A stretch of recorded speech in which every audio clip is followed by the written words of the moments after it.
I'm not saying that I'm excited about tonight, but Raquel Welch was on my bedroom wall for at least 5 years. So, yes, I am excited.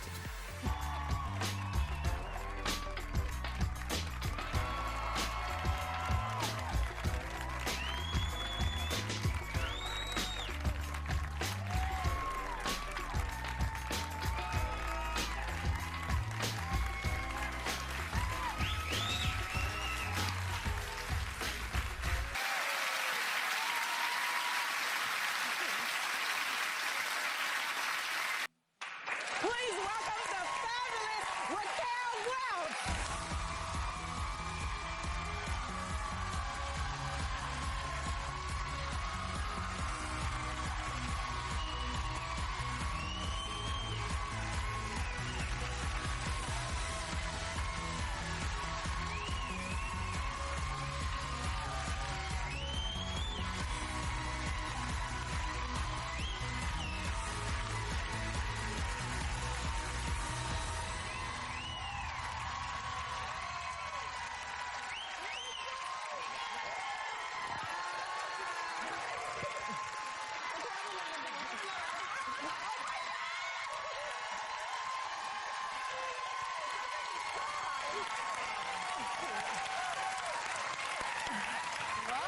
Oh my God. Thank you. Oh my God. Amazing. So gorgeous. Oh, that was such a lovely reception. You're making me cry. You deserve it. Down to you. Oh my gosh. If you ever wanted to know the meaning of the word bombshell, it is sitting at the table. Yes. Raquel! Welcome to the show. How lovely to see you finally in person.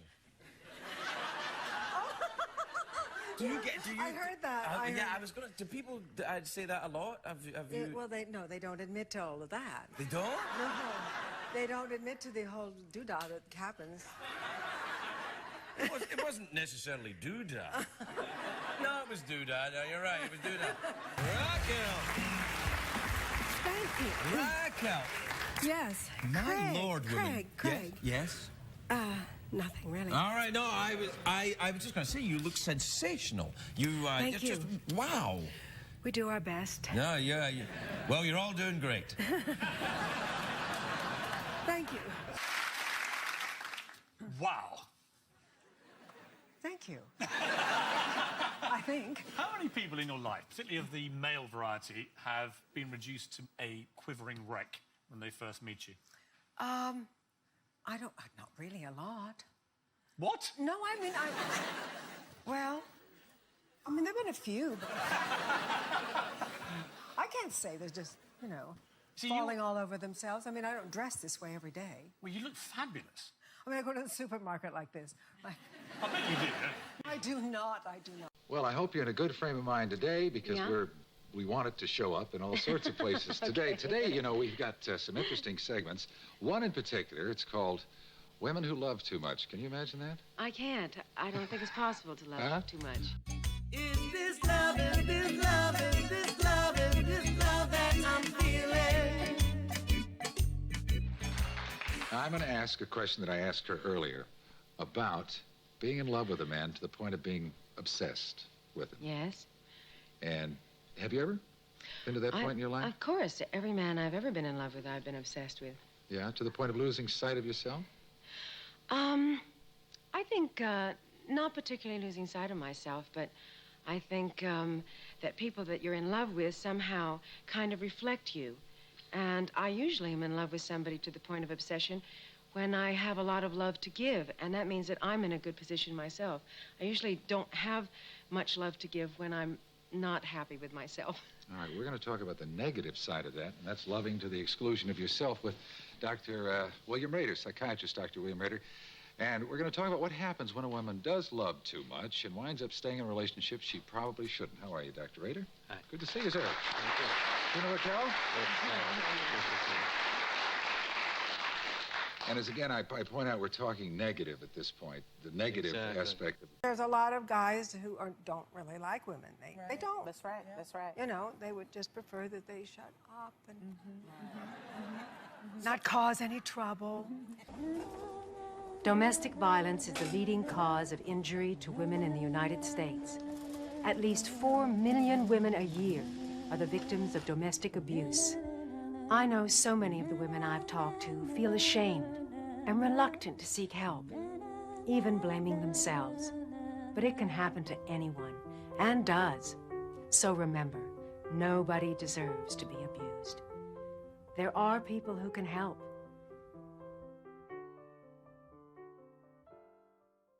Now, we've got some questions we'd like the studio audience to ask themselves, which would help them identify, indeed, if they are in this category. Possibly. When you and the man you love have problems, do you try to change him or help him by loving him even more? Do you accept that suffering is a natural part of love and that the willingness to suffer for the sake of love is a positive rather than a negative trait? Do you believe that with the right man you would no longer feel depressed or lonely, even though the men you've loved have never been able to love you back? To you, are nice guys boring?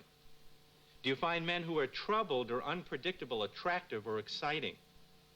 Do you believe that good sex means real love? I think that if you're starting to do this, I think you should start to look at it, and as was said earlier, what's most important then is start to look at yourself. Why is it that you get in this relationship? Because certainly your friends, your loved ones, everyone around you is telling you, this is crazy, it's not going to work.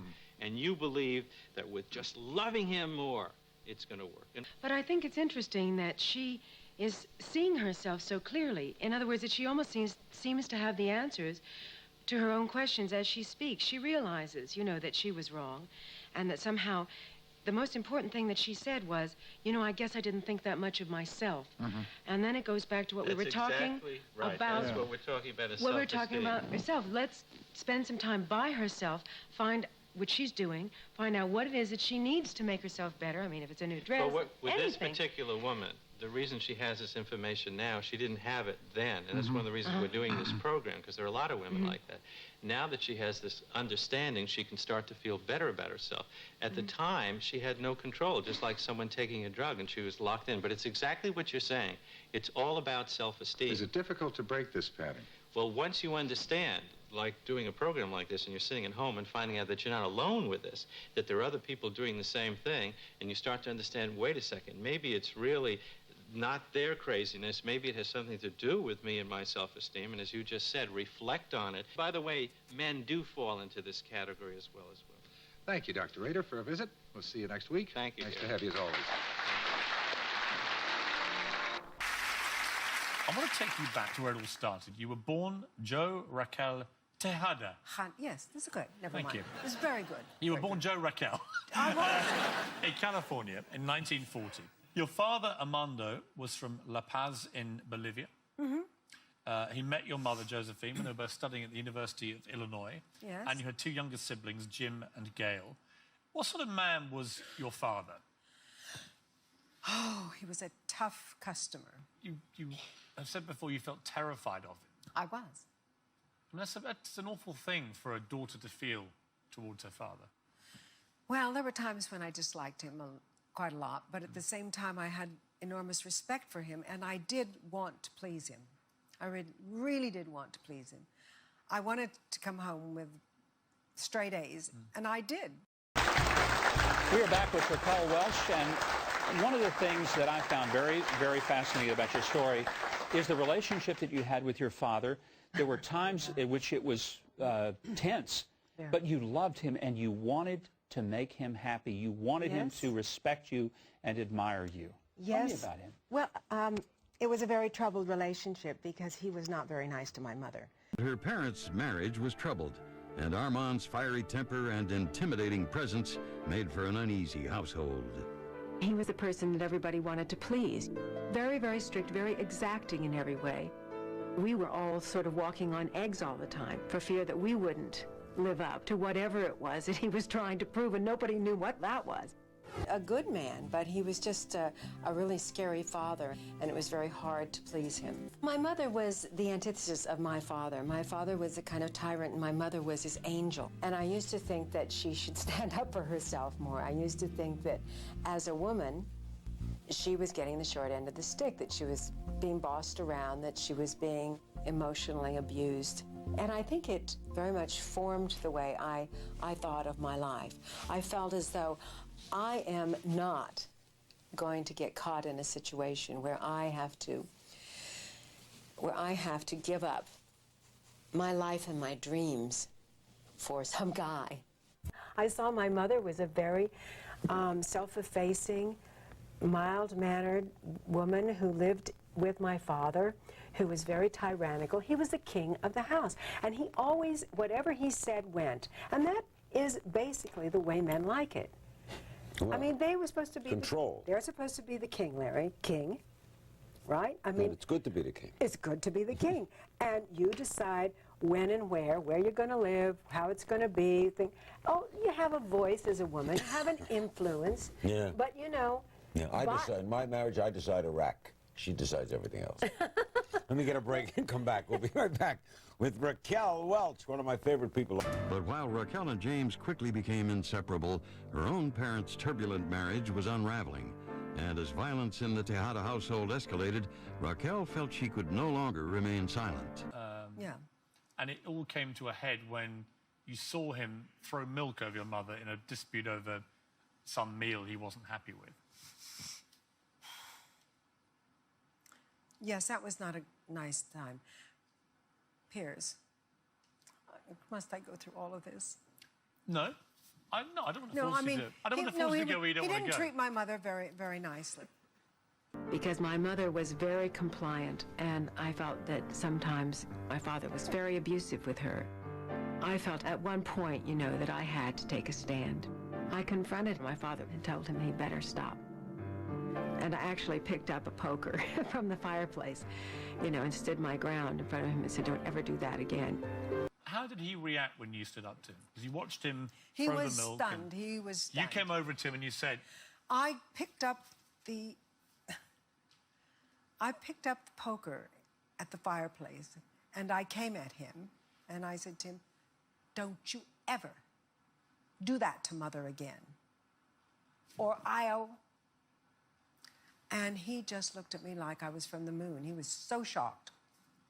And I was too, because it was not something I thought about. And I had never thought about confronting my father like that, but it was just an instinct. I just felt it was just plain, cruel, demeaning, and totally uncalled for.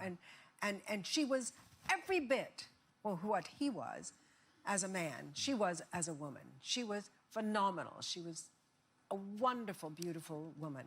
And I just couldn't bear it. That was the moment when you said enough. Yeah. And you made it clear to him, and he did... He did back off. Back off. Well, I did. I couldn't take it. I mean, I just didn't. He just could not treat her that way. She was such a wonderful woman, and she was so dear, and she worked so hard, and she was lovely, and she was pretty, and he was just not treating her well. And I didn't like the idea that you could be with a man who would treat you so badly, and he's your husband. I was protecting everybody. I think he was absolutely stunned. He just stood there, and I couldn't believe that because I was really scared. And I just thought, boy, that's never going to happen to me. I am not going to put up with that. And it kind of formed my ideas about how I wanted to be as a woman. I did not want to be treated that way. But having said that, and his strictness and his temperament, he did make me feel that something was expected of me, and that I couldn't just glide by. He wanted me to get the good grades. He wanted me to be checked before I left the house. I could not wear my hair loose, like I'm doing now. I could not wear tight clothes, like I'm doing now. I could not, you know, do certain things. I was supposed to behave like a lady. And none of the guys who I dated ever wanted to come near my dad, because, woo, one look, and he put the fear of God in him. It was like, "Oh, my God, your dad. Do I have to pick you up?" And I said, "Yeah, you do have to pick me up."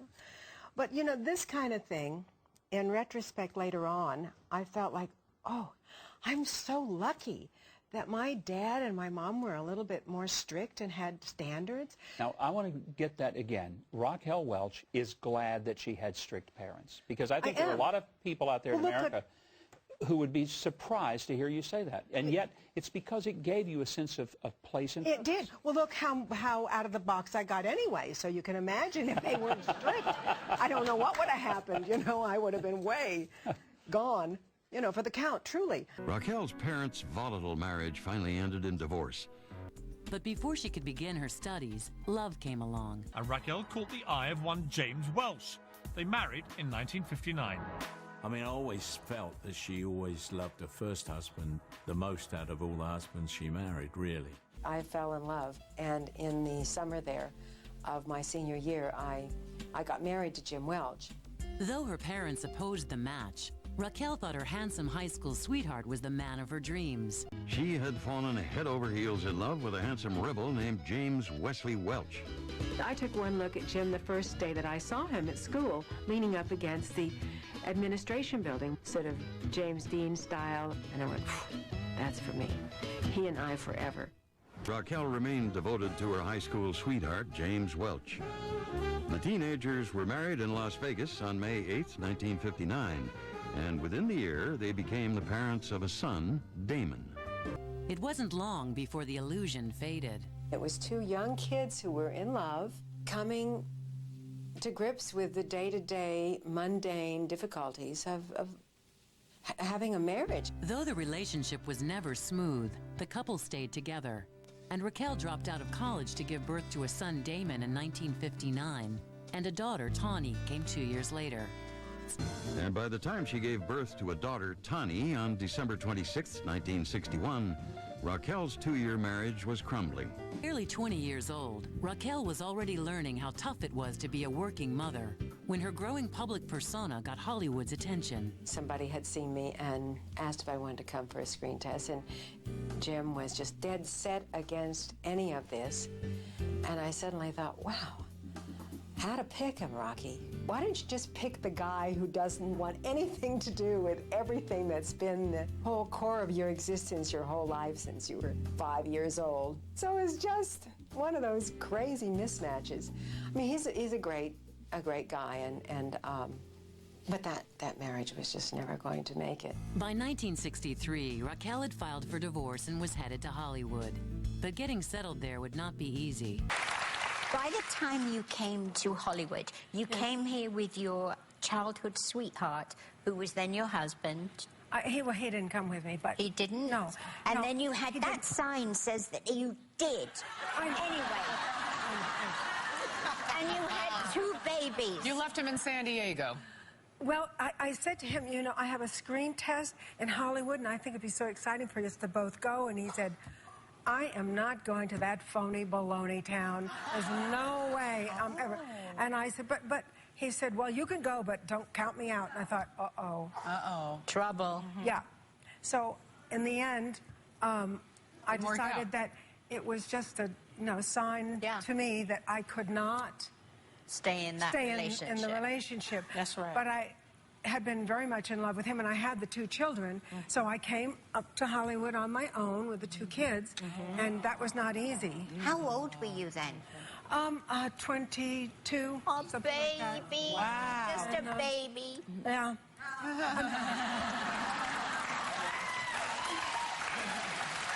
Undeniably beautiful, Raquel had no trouble attracting attention, especially from a former child actor named Patrick Curtis, whom she began dating. Though only a mailroom clerk at the time, Patrick shared Raquel's ambitions and offered to manage her career. He certainly was helpful to me in the beginning, because I think any partner in somebody's life who's supportive and just gives you moral support or helps you, introduces you here and there is always important. He knew Hollywood to a certain extent, and she needed somebody to give her some railroad tracks to help her figure out where her bearings were. In 1966, the actress moved to Europe with boyfriend Patrick Curtis and her children.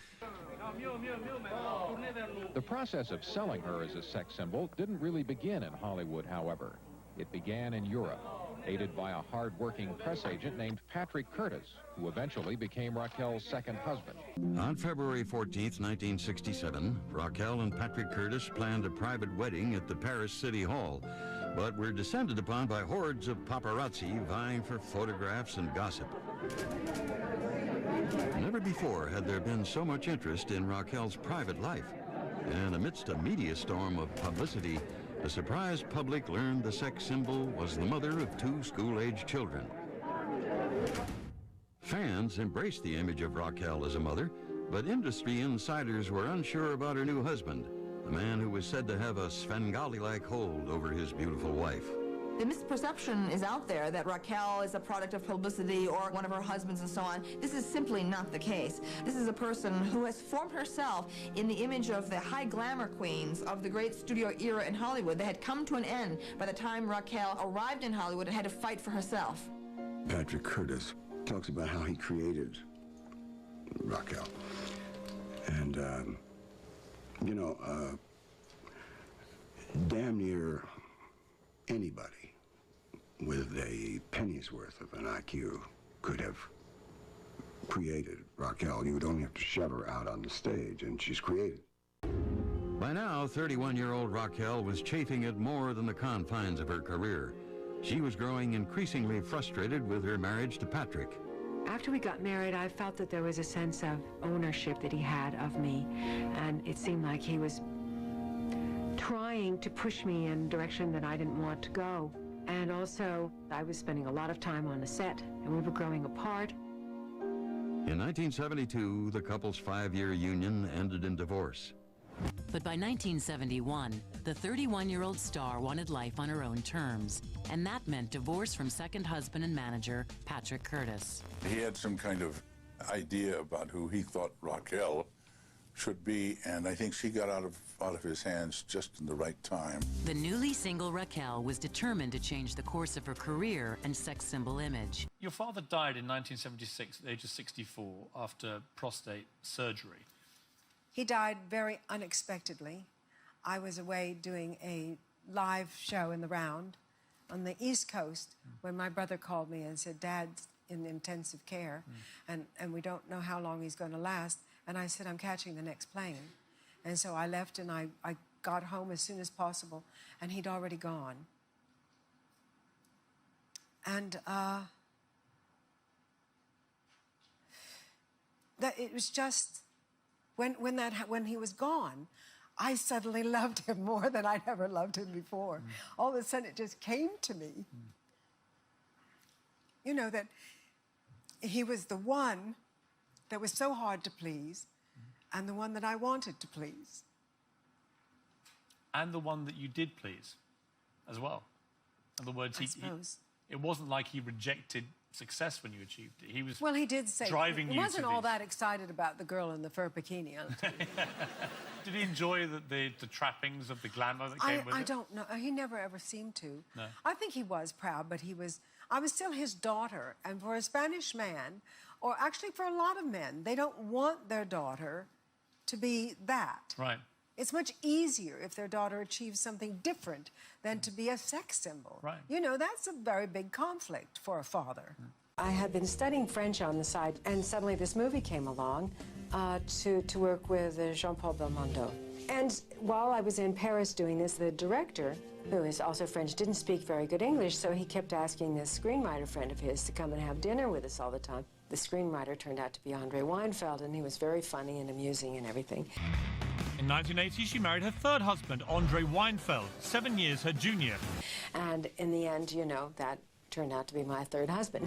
Now approaching 40 and her kids off to college, Raquel was ready to move away. In 1989, she suffered a personal blow when her 9-year marriage to Andre Weinfeld ended. She's also getting on with her life.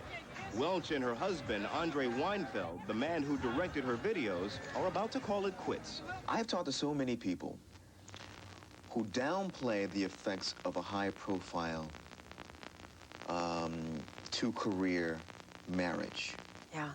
That it doesn't bother a marriage. In my particular case, if I can say this without sounding crass, I think the marriage failed, but the relationship won. And I don't feel that our separation and the eventual dissolving of the marriage is a failure. I feel that we had 12 fantastic years together.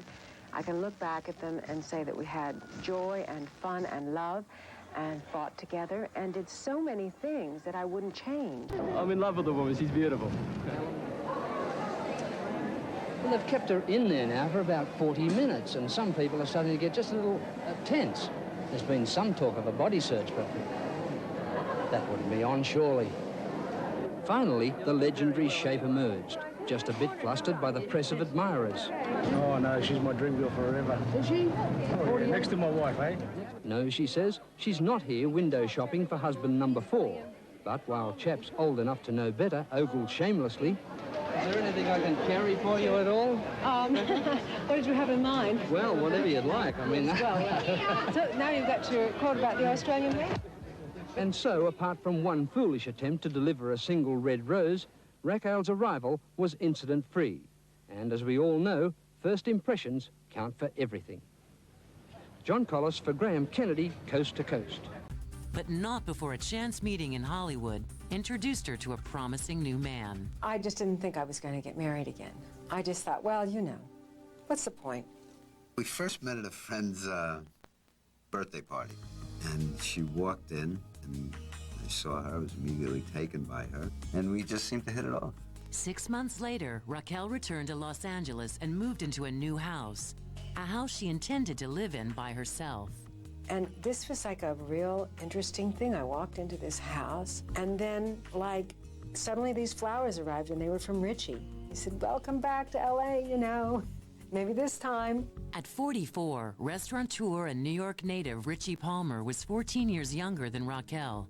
But as the friendship grew, Raquel discovered there was something much deeper connecting them. He's just charming, he's handsome, he's all of those things. But underneath all of that, he's a very, very decent guy. When I saw them together, I went, oh, bingo, bingo, this is good. It's more than just a man looking at a woman who's been a legend and a woman who's had all that fame and fortune. He adores her. They had feelings right away.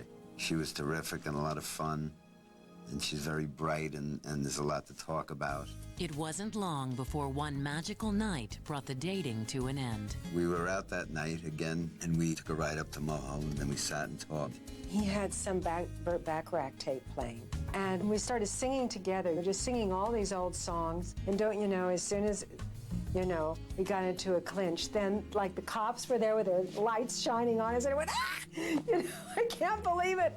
Busted. I think it clicked for her as much as it did for me. This was it. And it was going to be something there, and it was, you know, going to last and be good. Raquel Welch gets engaged. We've got the details on the man she's marrying. And Raquel Welch gives E.T. the first look at her dazzling diamond engagement ring. Plus, hoping number 4 will be the charm, ageless sex goddess Raquel Welch announced her engagement to Richard Palmer, a partner in a successful pizzeria chain. Raquel's last marriage to husband Andre Weinfeld ended in 1990. She and Richard have been dating for about a year. Raquel's now sporting a stacked engagement ring with 4 diamonds. The couple plan to tie the knot sometime next spring or summer. And congratulations. Raquel Welch will also soon say her I do's. The sex symbol, who only seems to get better with age, just got engaged, and she is beaming almost as brightly as that rock on her ring finger. There's going to be a wedding, otherwise there's no point to get engaged.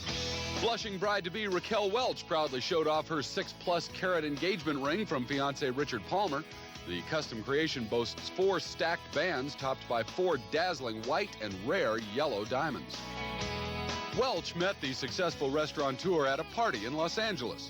It took a while for us to really get together because I was doing Victor Victoria at the time.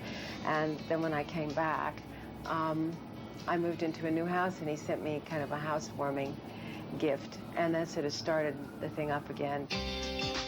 He's really terrific. I'm really very, you know, excited that he found me and that that we're engaged. It's exciting, really nice. Though no wedding date has been set, the happy couple is looking to tie the knot next year, marking Welch's 4th walk down the aisle. Oh, you know that I've done this before. Well, you know, nobody's perfect. I don't know, practice. Maybe this time I'll get it right. I think so. Raquel Welch is in a love story of her own. Coming up on E.T. from Hollywood dish to deep dish. Why Raquel Welch is opening a pizza parlor and showing off her family-sized engagement ring. I'm kind of in practice now for being the wife of Mr. Pizza. pizza and diamonds from Raquel Welch. Okay, he popped the question between pizza orders, so don't be surprised if the wedding invitations for Raquel Welch and Richie Palmer have tomato sauce all over them. Raquel visited her intended as he was busy opening his latest Southern California restaurant. It's called Richie's Neighborhood Pizzeria. Here's a slice as we say goodnight. So long. I don't even know how to make one yet, but I guess I better start. This is so nice and warm. Well, Richie's a little bit like his pizza. You know, you can't have just, one bite. I think it's going to be sometime in May, and probably at our new house. I'm kind of in practice now for being the wife of Mr. Pizza. Then, Raquel Welch shares the secrets of her spring wedding. Enduring sex symbol Raquel Welch finally had the wedding of her dreams at her Beverly Hills mansion. July 17, 1999. Damon Welch escorted his mother down the aisle in the first real wedding she'd ever had. Raquel planned the wedding. I think she wanted for the first time a real wedding and a real ceremony with her family there and my family there and our friends that we care about. I'll never forget a moment at their wedding when, during the ceremony, they all held hands. It was really touching. It was a great day. It was a lot of fun. I had my little boy there, and Raquel's children were there, and all our friends and family. And it was just a real special day for us. It's just perfect. It's just one of those things that clicked, so wish us well, because we think it's forever. In her new relationship, Raquel found a happiness she'd never expected. You know, once you get to know her, she's just a loving wife, a loving mother, friend. She is now in her fourth marriage to Richie Palmer, who she met at a friend's birthday party. He's an entrepreneur who owns a chain of pizza parlors, which she helps promote, and he is 14 years younger than she is. Palmer was still a kid when that image-setting poster of Raquel first came out in the 1960s. It took only one fur-trimmed bikini to launch Raquel Welch's career, and in the 4 decades since, she has been Hollywood's eternal sex symbol in movies, on television, and on stage. But finding the right partner didn't come as easily, and after 3 marriages, Raquel wasn't certain she ever would. Then came the day she met restaurateur Richard Palmer. I started to believe that we really were meant for each other, that maybe his past experiences and the people he had been with taught him something, and maybe my past marriages taught me something about myself, and I felt that this time was the real thing. And the real thing meant a conventional wedding, a first for Raquel. Conventional vows, a walk down the aisle, a stacked engagement ring totaling 7 carats. The location wasn't hard to find. She decided on a place close to her heart, the garden of her 6-bedroom Beverly Hills mansion. Raquel wore a spaghetti-strapped silk crepe gown with a white lace-up open back and detachable train, designed by Rista Rose of San Francisco. She wore an amber-colored tiara made of miniature pearls and crystals and a silk tulle veil. Raquel carried a bouquet of white and cream roses and peach spray roses mixed with cascades of variegated ivy. Richard was awed by the sight of Raquel walking down the aisle, escorted by her son, Damon. I was speechless. She looked magnificent. She really looked unbelievable. It made the whole day, actually. I was with my little boy, and we looked across the lawn, and she was walking towards us, and she was just beautiful. Following the vows, the couple's commitment was symbolized by a candle-lighting ceremony. There's 2 candles, one for me, one for Richie, and this represents our spirit and our souls. And then the other candle in the middle, we would light that together with our 2 spirits, and so then that's our spirits and souls combined together in a union of marriage. The reception was held on Raquel's terracotta veranda, where she treated guests to a Mexican fiesta. The extravagant buffet included chicken with tomatillo sauce and lobster burritos. LA's premier cake maker, Rosebud, created a 4-tiered yellow cake filled with raspberry and Bavarian cream. No detail escaped Raquel's attention. Oh, I got this idea in the middle of the night. I knew. Da, da, da, da, da. And then, right then, they're throwing the rose petals. They're going to throw the rose petals over us. And then I thought it should go into, say a little prayer for you. But that would be cool, you know, da-da-da, da-da-da, da-da-da, da-da, you know, happy. And guess what? So we had a little Burt Bacharach thrown in there just as we came down the aisle. That's how it must be to live without you would only mean heartbreak for me. Raquel Welch reveals the secrets of her married life. The 59-year-old star now knows how to make things work. They spend lots of time together. Earlier on in my life, I think I was more concerned, quite frankly, with my career. The newlyweds were in London as Raquel opened the famous January sale at Harrods. Straight ahead, please, to your left.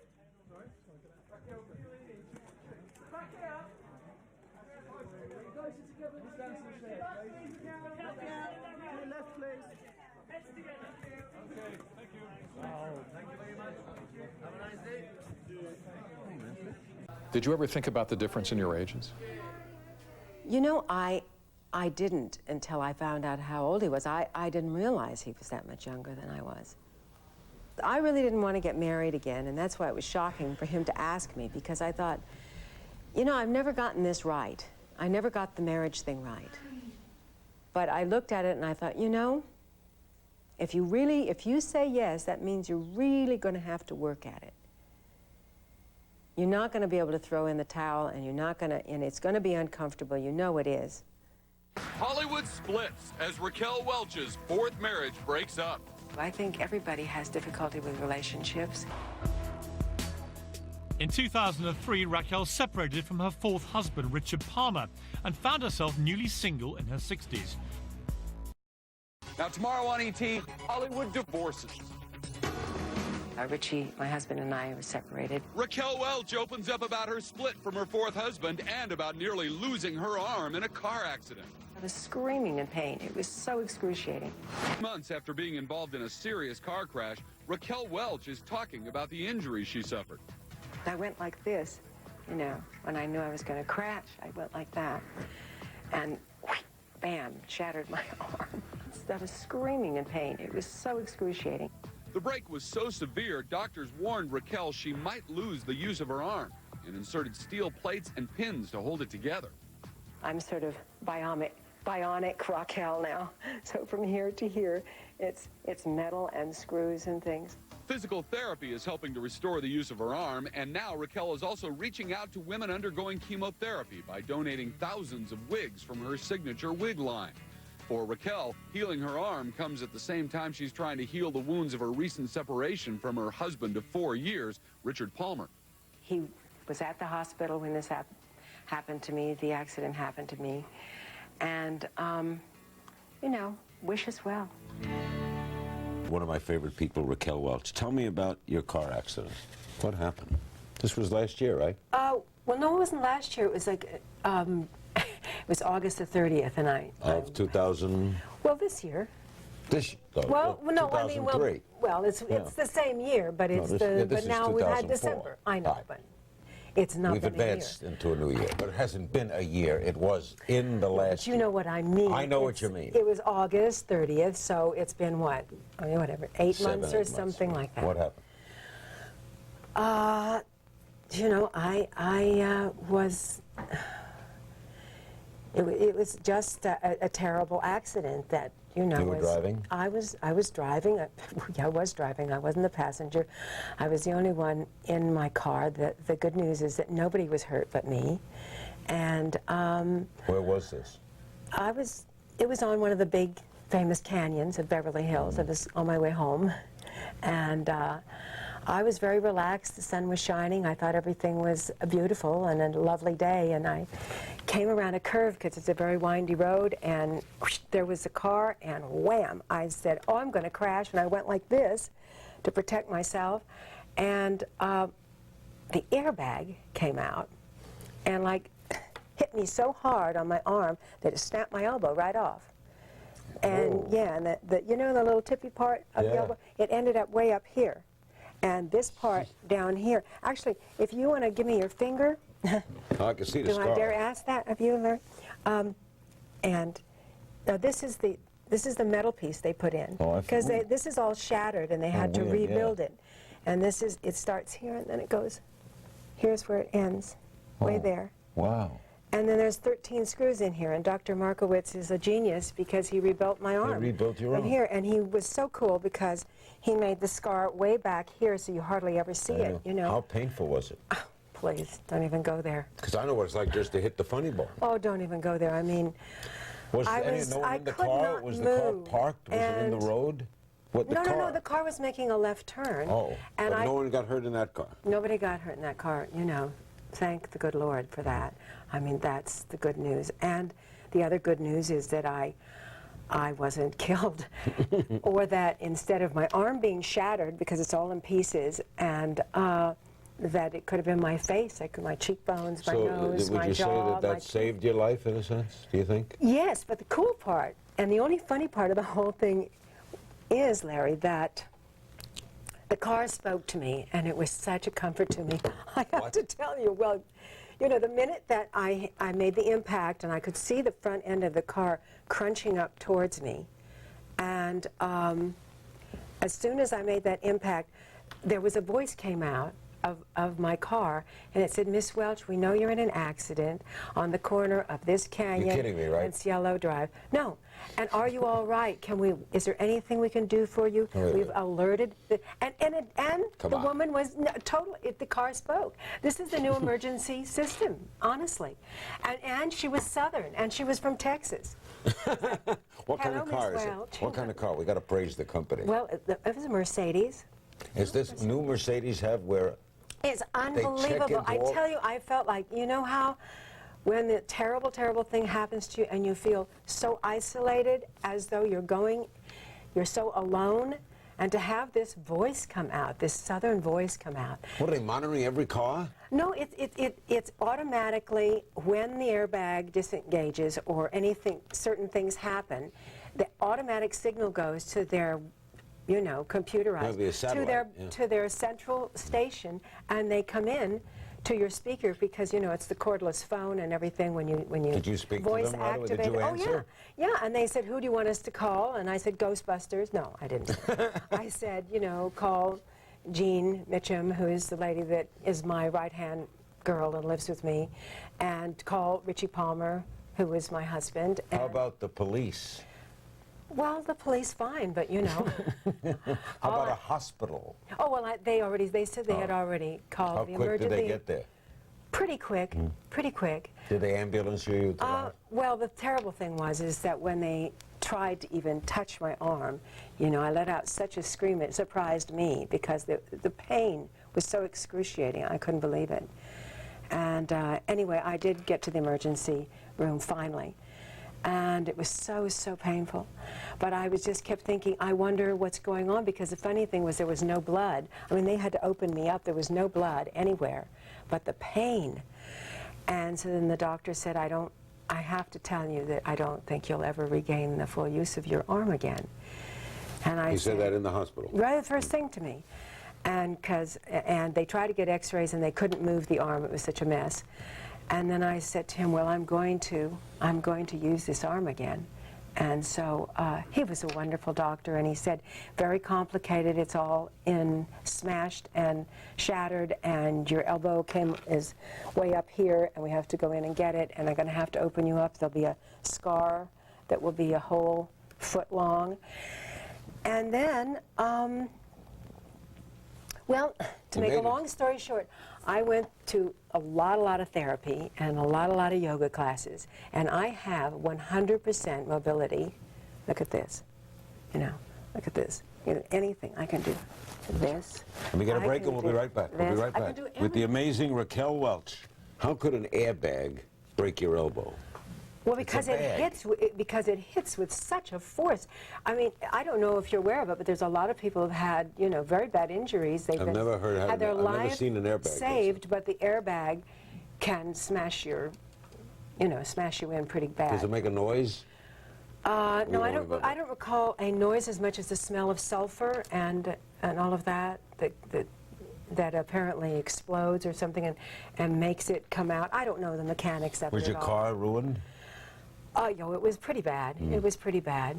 But, you know, the thing is, you don't think about that. You just think, oh, my God, the pain, and what about the people in the other car. Were they okay, though? Please God. They were okay. This girl, cute, adorable, like young girl, comes jumping out of the car with a blonde ponytail on and comes running back to me and says, "Are you okay?" And I said, "Well, my arm hurts, but are you okay?" She said, "Well, I'm fine, nothing." And I said, "You're kidding me." But I did notice that I bumped into, it was a car that was an SUV, so it was up, and my Mercedes went like under. So mine sort of accordion pleated back at me like that, and this car had a scratch on it. I couldn't believe it. See the way they do these cars nowadays. So I was just so happy, and then I thought, when she finds out who I am, it'll be suits, lawsuits. And no, she was like a really cool, nice girl. Was this at a bad point in your life when this happened, or was this at a good point in your Is this a leading question? Yeah, no, it was a bad point. You were separating from your husband? Well, Richie and I had separated about a month or so. And, you know, I think that even though everyone says you're taking it very well, and I was taking it very well, I certainly wasn't, it's not a happy thing, and you have parts of you, of your soul and your spirit that are not really 100% focused, and I think that I was trying to figure out why this happened. I mean, I know accidents happen, but to me there are no accidents. So you think there was a connection?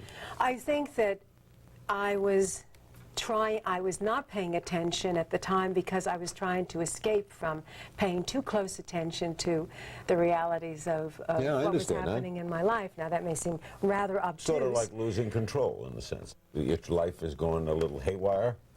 Car went a little haywire. Well, the car didn't go a little Elbow haywire. went haywire. I just was not, I wasn't focused on what was happening ahead Are of me. things a lot better now? What do you mean by that? What things? In your Well, my arm is like fabulous, except it's not really fabulous. I can get the mobility, but I have a lot more work to do because I have no strength and I can't lift weights. I always used to, you know, in addition to the yoga thing that I've done for almost 30 years. Is there peace in your personal life now? Peace? I mean, have you come to live? It was an amicable parting, right? Well, yeah, I have a good life. I have That's a what I very, mean. very good life.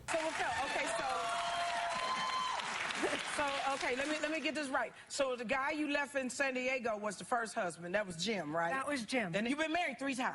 4. 4 times. There were 3 after Jim. Oh, it's 3 after Jim. Yes, Okay. Jim. Well, I kept trying. Why not? I know. I'm trying to become Raquel Welch too. I'm married 4 more times myself. He's been through a large number of relationships and marriages, perhaps because men can't handle Raquel. Oh, he probably wants to know everyone I've ever slept with. You said in your book you had a near addiction to men. Yeah. You plead guilty to that? Well, I don't know if I don't know if there's anything about it, guilty, but I did. I really felt like if there wasn't a man in my life, then there was no, you know, what am I doing? You know, where is he? I mean, I need to be entertained. Where the heck is this guy I could connect with? But it was not, you know, you know, I started after a point to just think that that was just silliness, you know, that what I was really running from is to spend any free time with myself so that I could actually become comfortable in my own skin, that I was just frightened to be just me with me. Have you learned to be comfortable with yourself? I have, and I kind of know myself a lot better. Don't like all the things about myself, and some parts isn't really, you know, I don't like at all. But, and I'm not telling you which ones, but it's just, you know, it's somehow, it's like maturity. You just, I'm okay with myself. You said that, despite your near addiction, that sex is overrated. I said that? Yeah. Maybe you think you're just being with the wrong guys, Raquel. Well, coming up, she's been married 4 times, had a string of suitors, can you imagine? Miles long, but says sex is overrated. Raquel Welch says sex is overrated. It's true. So all the women watching tonight, when your husband comes home, say, Raquel Welch says sex is overrated. And I'm going to ask her about that when we come back. You write on page 191, that sex is overrated and constantly hyped far beyond what it can deliver. If you're lucky, it occurs with some regularity, but it's not the whole enchilada. That's right. It's not the whole enchilada.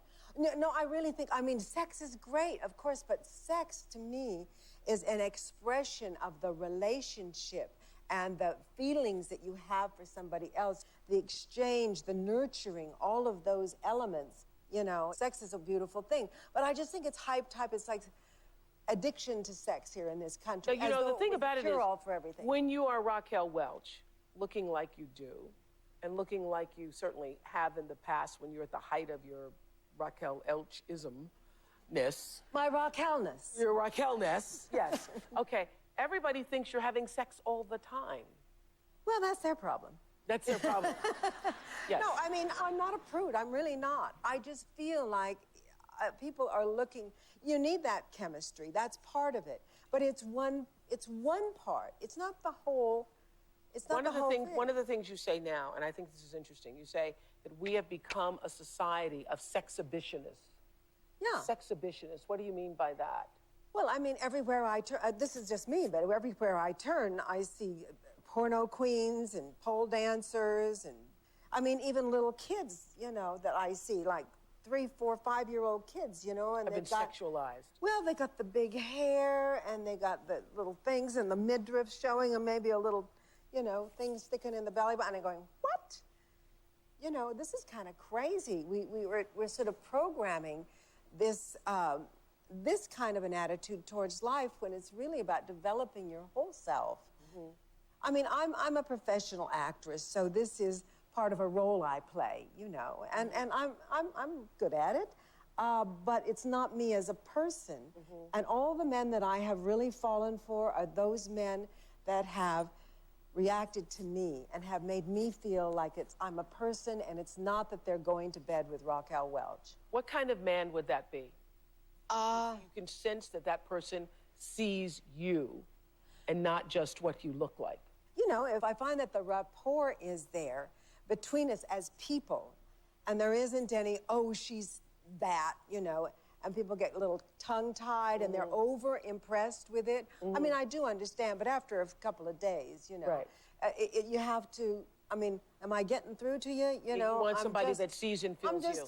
I'm just a human being, you know. You know, put my high heels on you know. One shoe at a time. Yeah, exactly. Married 4 times, absolutely remarkable, tough woman.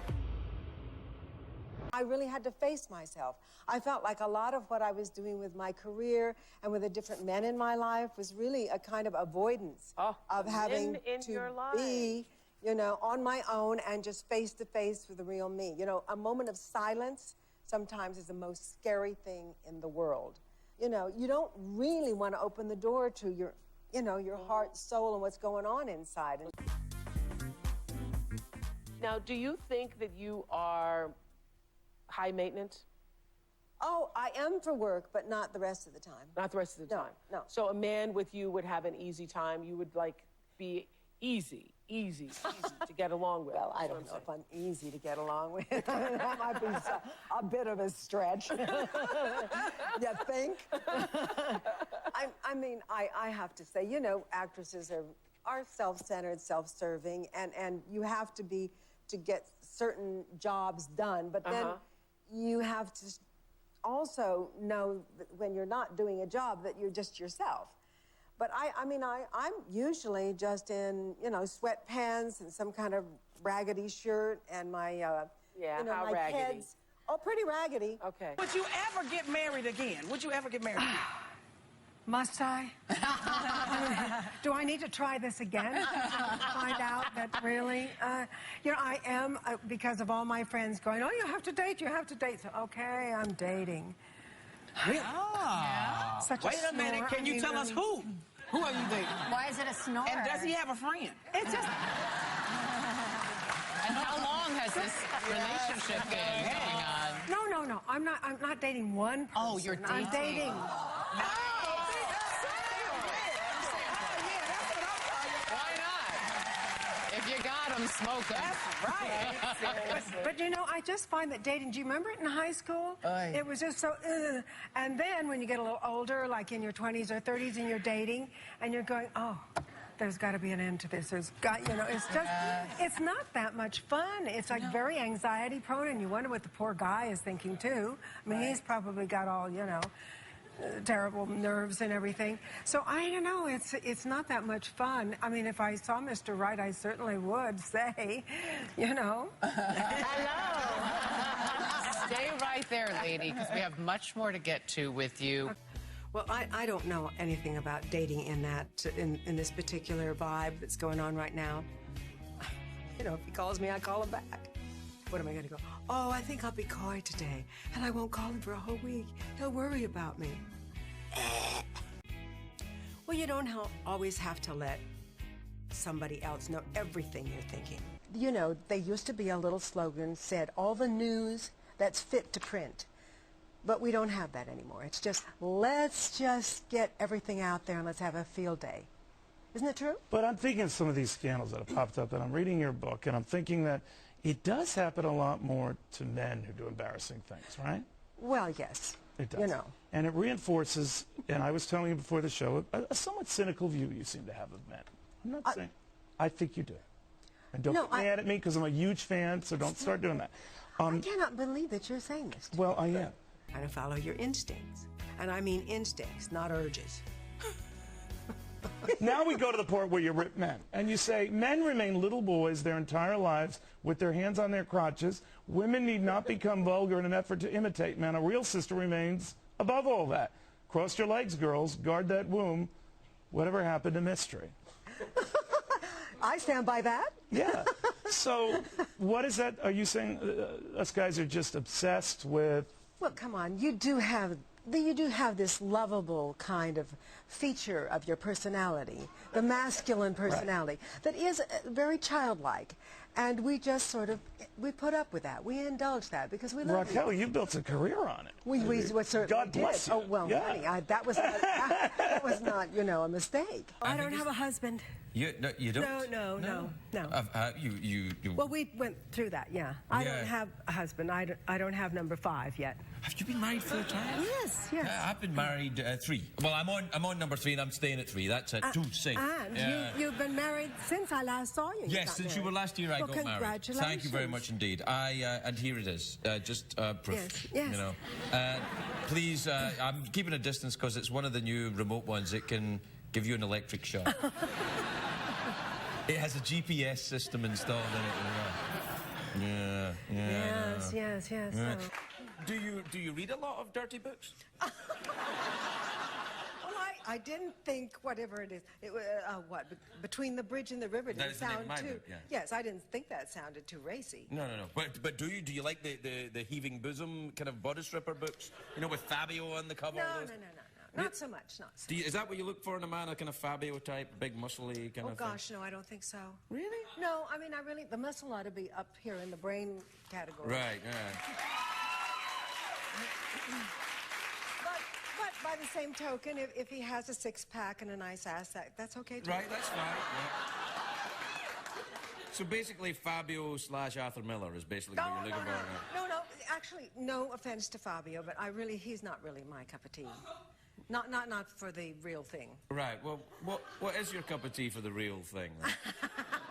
Well, you know, I haven't made up my mind yet. What kind of man are you looking for number 5, by the way? Oh gosh, help me. I really not looking too much.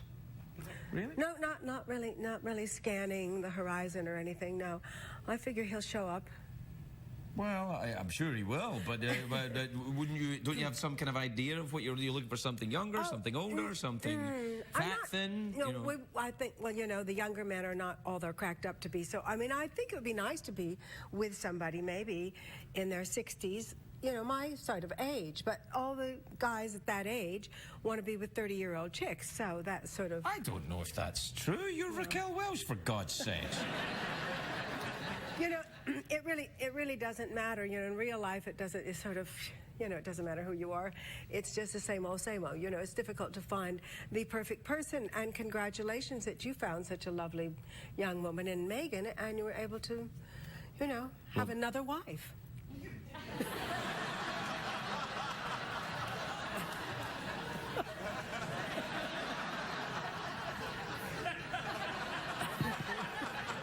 Well, I think I'm bleeding.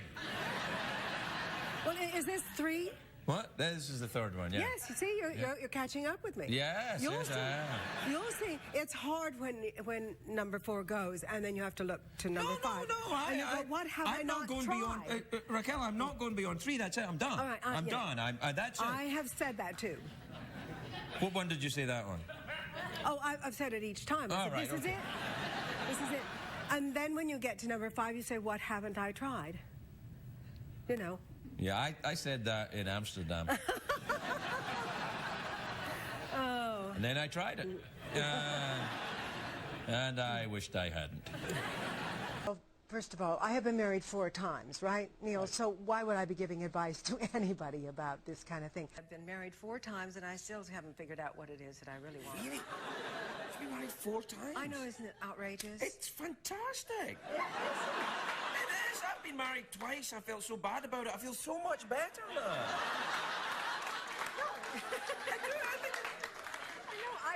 I feel it's a terrible failure. I can't figure out what it is that I'm not doing right or what it is I don't get. Do you know what I mean? I feel like there's something that I should be getting, and I feel there's something you should be getting. But you know, it's kind of like I started to figure it out the other day, and I was thinking, my first husband, Jim Welch, which is, I had 2 children by him, and Right. that's how I got the name Welch. Right. And I kept it for the children, and you know, he was the only one that I chose. The other 3 all kind of chose me and pursued me, Right. and I figured he kind of, no offense to the other 3. Right. And but, they're probably watching as well, yeah. You never, well, one of them's a frog. I mean, he's French. All right. And so he won't be watching. But, You know, French people are allowed to watch CBS. oh, no. That's in the citizenship test, actually, yeah. Yeah, you know, they say, are French people allowed to watch network television? On occasion, CBS. No, but he wasn't a French citizen. He's back in, you know. Yes, he's back in France. Right. And, but anyway, oh, what happened? Well, but anyway, they all sort of, you know, They chose me. you, yeah. And now I figured that since the first guy, my first husband, Welch, was the best choice. Right. Well, maybe I better go back to choosing for one. myself. Yeah, well, what are you going to choose then? That's what I'm asking you. If you're looking for one to choose, let the gentleman know. Oh, maybe 1 or 2 nearby. What you're looking for. Well, are you auditioning?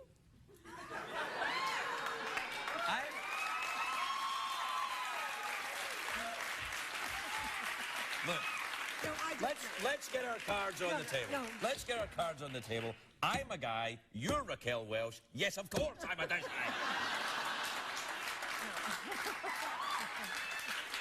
You've seen this from men before, I'm sure. Well, does it get boring for you? Well, I don't think it's boring at all. But you know, it's kind of that I've sort of given up with a much younger man thing. I don't think that that's a real good idea for me to continue with. The last one was 14 years younger than me, and you know, wonderful man, but it was just not, no, it just never, no. It was, right. So I feel that that's kind of like the younger guy is like an advertising thing. Everybody thinks it's going to be so fabulous because he's younger. Just like with a guy. Yes, yes. You see an older man, and he's got a fabulous, very hot chick who's really much younger. And you think it's all really happening. And it's often not the case.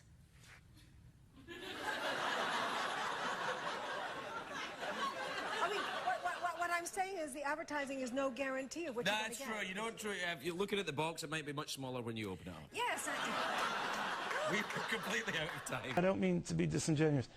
You kept a sort of a mystique around you. You didn't yap a lot to the press. You didn't talk a lot to them. I know you were going through a lot of marriages and all that, and that's Hollywood. I know. Well, that was only one then. Right, but there were 3 others followed, which is fine. I'm not here to judge. I'm not here to judge. I'm complimenting you. I'm just saying that you didn't give in to that starlet desire to constantly talk.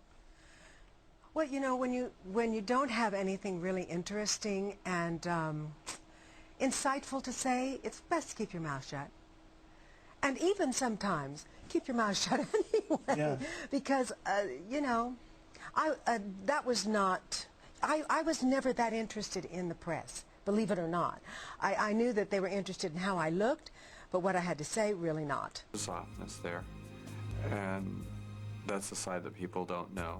Today, the woman behind the myth continues to prove that her beauty is more than skin deep. The really important stuff is working from the inside out, because then no matter what so-called age we are, that's going to shine through. That's what shines through in Raquel. It's very satisfying now to sort of be more comfortable in my own skin, because real life is important. It's something that I sort of ran away from since the time I was a kid, and now I'm having a good real life. Still got it all, and she's free to marry 4 more men as far as I'm concerned, and I will still admire her.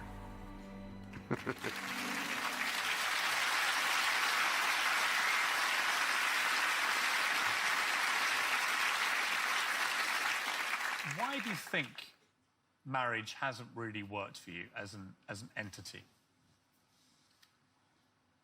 Because I'm too set in my ways, and I like what I do. I actually enjoy being me. I do. And I make a very good living at it. And I'm happy, and I don't have to have a man. He's not going to support me in that unless it's working. Unless it's working. And a lot of men don't like the fact that, I mean, they like it in the beginning. They like the whole attraction and the sort of dance that we all do. But they don't really like the fact that when we go someplace together that I become the person that's focused on, and they're, you know, it just doesn't how much would you work say? well with the male-female relationship. It doesn't work so well. How much would you say has been your fault? You've admitted in the book, I think, to being self-absorbed, perhaps, career-obsessed, Yes, etc. all that. So, you know, how much do you think of these marriages, in the end, perhaps came down to you just not wanting to stay in it and... No, it wasn't always that. It wasn't always that. It wasn't always that. Sometimes it was because that people were with me because of who I was and what I could bring to the table. While I'm away working, they like to start controlling the finances and all kinds of other things. And when I find out about that, I'm not happy. See, you're a tough lady, aren't you? I'm not. No, I'm I not. think you I'm have just sensible. I think you have a big heart, and I'm not obviously you're capable of great emotion. We've seen that. But do you regret the marriages? No, I don't. They all gave you something. I had real feelings for all of those men. I thought, you know, at the time that I was legitimately in love and that it was, you know, we could make a great life together. But it wasn't in the cards. Are you still active in the dating scene? Well, I go out occasionally, yes, kind of on platonic dates. Haven't found anybody that I really would swoon over. But I'm not unhappy about that, you see.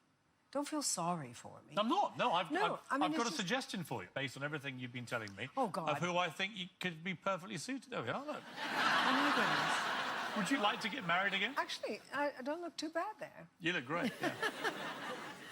Would I like to get married? I'm not too sure. I don't think so. I don't think I'm that good at it. Are you still a happy person? I'm grateful for all of my friends, my family, and the life that I have, and the possibilities in my future. I am. I don't know. I'm just content. I just feel like I've had a very lovely, beautiful life, and I don't know exactly what's around the corner. It's not bothering me all that much. It's lovely to finally meet you. Raquel Welch, everybody. Raquel Welch, everybody. Raquel Welch, ladies and gentlemen.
wanna